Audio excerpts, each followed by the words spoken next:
How has this scene changed since you first started? Are there any advantages to being such a seasoned queen? No, the thing has changed because all these are younger now. That's the only thing that has changed.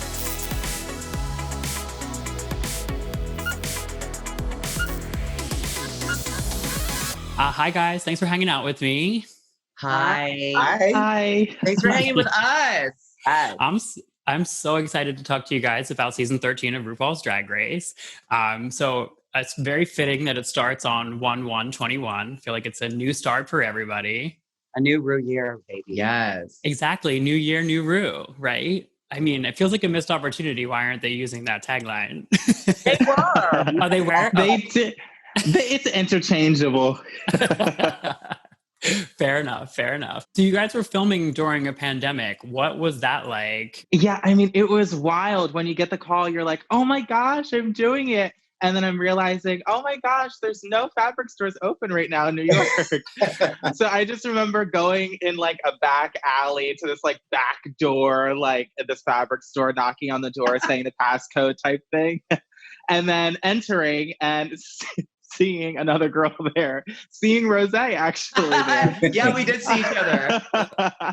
So it was definitely a wild experience, but to me, it kind of felt like bringing back to the basics of like drag, of like just being locked in a room with whatever resources you had to kind of create and like express yourself. So it was wild. I love it. So Rosé, what were you doing in that back alley? Girl, I will never tell you that, but I will tell you that I did see Miss Olivia and I saw exactly what she was doing. She was buying fabric. No, yeah, it was crazy. Getting ready during a pandemic. That was like the very first thing that I said on the phone. You know, I gratefully like got the news and accepted the offer, of course. And I was like, wow, this is so exciting. And then it was relayed to me how much time we had until we were probably going to be flying out. And I was like, Mama, I was like, literally how? I was like, I cannot go and buy shoes at Aldo, baby. Like I'm giving you like custom orders. I was like, the post is not working right now. So it was kind of nuts, but we all got it together. And I mean, I'm really excited for y'all to see what we did get together. I can't wait. So Tamisha, I mean, you've been doing this for a little bit now. How was it kind of going from your scene and then going into this specifically in the pandemic? It was crazy because Atlanta had completely shut down. So I was relying on Amazon and the things that I had already stocked up on. So it was like, I don't know if I'm going to be able to do this exactly, to the extent how everybody has to produce it. So I got Amazon Prime. Amazon Prime had went to a damn near a week or two. You know what I'm saying? So it's like, oh, I don't know what I'm going to do. So I was revamping some things and just trying to pull it together. But I was determined not to leave my house. So Gottmik, what did you do to get prepared for all of this? I'm not the most organized human, as I'm sure all of these can attest to. And so me trying to get ready that fast during a pandemic was just a no-go. I was like trying to make charts that made no sense. I was shipping fabric out and I don't even do that normally, let alone during a pandemic. So I was definitely going through it. I bet. So Olivia, I have a question for you. It sounds like you're a pretty amazing singer and you're also in the presence of other great singers on this show. Why do you think being a good singer makes you a better drag queen? That's such a good question.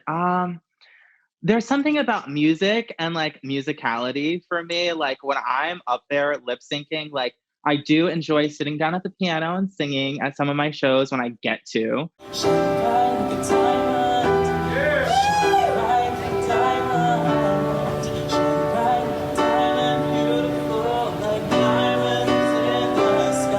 There's something about like kind of putting that aside and like lip syncing and feeling the music that I feel like only, it's just something about musicianship and like the musicality for me that I think I utilize that kind of side of me when I'm lip syncing and twirling for the girls. Yes. So were you guys singing it all in the workroom? I know Rosé, I've heard you sing before in New York. Did you guys do any duets together, you and Olivia, just while you were hanging out? I mean, in some of the promo that's come out, I'm singing nonstop all the time. But I saw that video. I saw it. Everyone was talking about how you're just doing your riffs and just Guilty. Tamisha, 30 plus years of doing drag. That's incredible. How has this scene changed since you first started? And are there any advantages to being such a seasoned queen? No, the thing has changed because all these are younger now. That's the only thing that has changed. Drag is going to constantly evolve. That's the good thing about drag. And, you know, as an individual, you get to bring your own spin on drag to the community and actually introduce new things. So nothing has really changed. The thing that I did love about meeting all the girls is by me being not necessarily at the end of my journey, but so far along in my journey, I have acquired a lot of things, and to see a lot of them on the in the beginning of their journey, they are still learning and now I'm not gonna say just learning, but they're actually defining and changing, you know, the culture of drag. So it was amazing to see what they brought, and I was able to show them what I brought, you know, and still keeping the consistency of the art form alive. That is what I enjoy. So nothing has changed. The whole's just younger now. That's all. Exactly.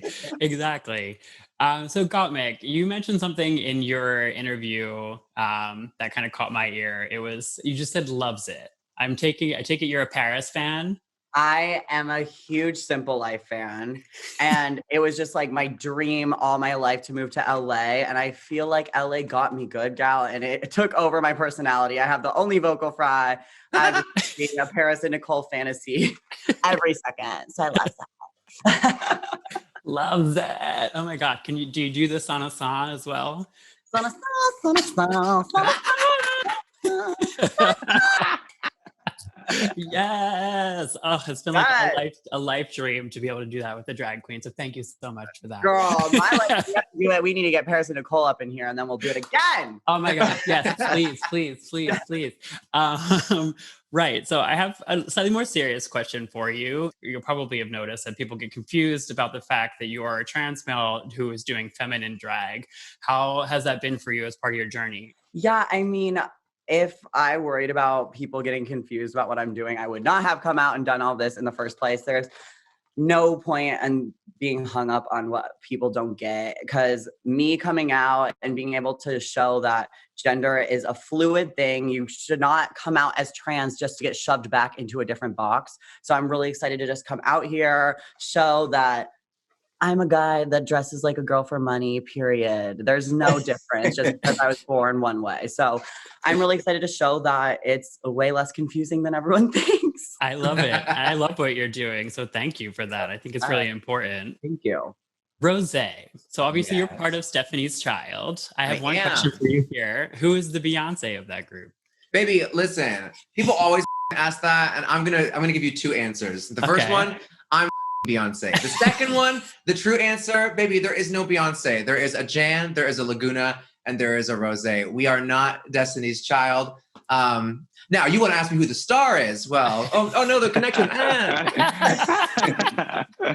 That was perfect. So, I mean, obviously, you've been kind of in the thick of it with the Drag Race girls for a little bit, and particularly with Jan as well, as you're so close. Did you get any advice from her, either before or after filming, that you thought was really helpful? I did. You know, I'm friends with quite a few girls, and I, you know, being in New York for a few years, and a lot of the advice I got actually was not very helpful. And I realized very quickly when we were filming and competing that I kind of had to really carve out my own path. And that was a really quick realization. Jan actually was one of the few people who gave me fantastic advice, but it was more of just a call to relax and be myself. Jan really, you know, she begged me to just be who I am and not worry about the other.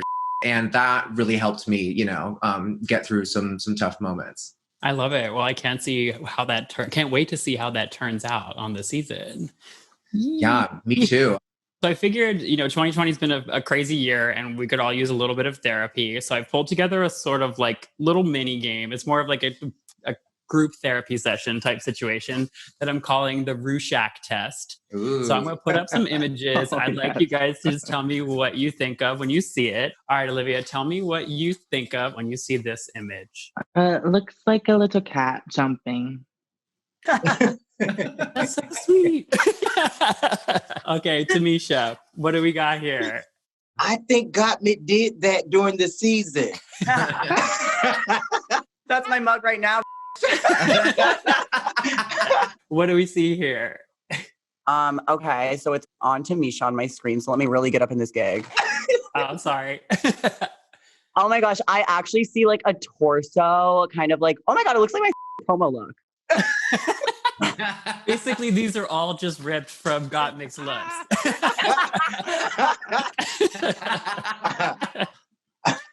You know, I will say the very first thing that comes to my mind, it looks like a little cat jumping. Okay. That's a lot of cats that you guys are seeing. Yeah, honey, purr, baby. Love it. Okay, back to you, Olivia. This one's going to be a little bit more straightforward. Tell me how you feel when you see this. Okay. Word. Oh, that's iconic. Yes. The feeling that I feel is, whoa. Yeah. Tamisha, what do you feel? Definitely look over there.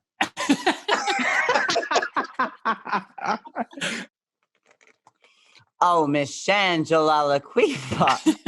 You look serious. I'm getting nervous. If Shangela was that serious with me, I would run for the hills. I'm scared.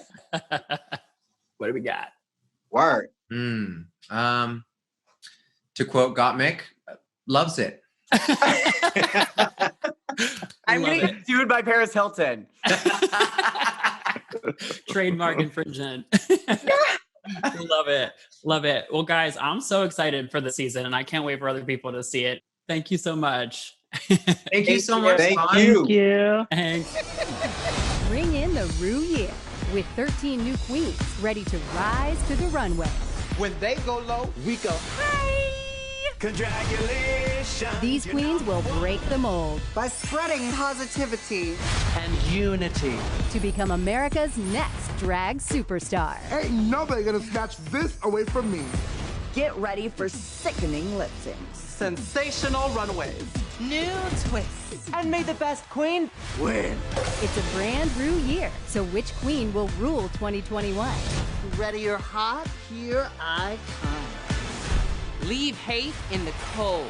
Share your truth and give them some more love. Because, girl, you cannot keep a good queen down.